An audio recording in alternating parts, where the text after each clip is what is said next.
সনাতন ধর্মাবলম্বীদের সবচেয়ে বড় ধর্মীয় উৎসব দুর্গাপূজায় কোনো ধরনের নিরাপত্তার ঝুঁকি নেই বলে জানিয়েছেন স্বরাষ্ট্র উপদেষ্টা মোহাম্মদ জাহাঙ্গীর আলম চৌধুরী।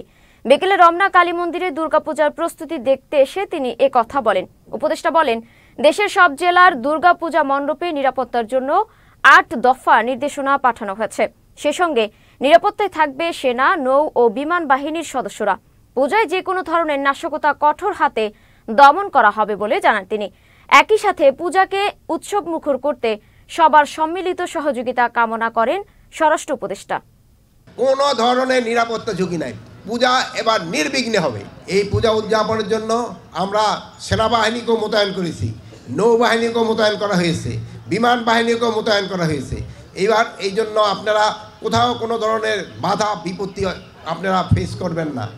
প্লাস আমরা এনটিএনসির মাধ্যমে যেন কোথাও কোনো কিছু হলে যেন সাথে সাথে খবর পৌঁছে যায়, ওই ব্যবস্থা তো আমরা করেছি।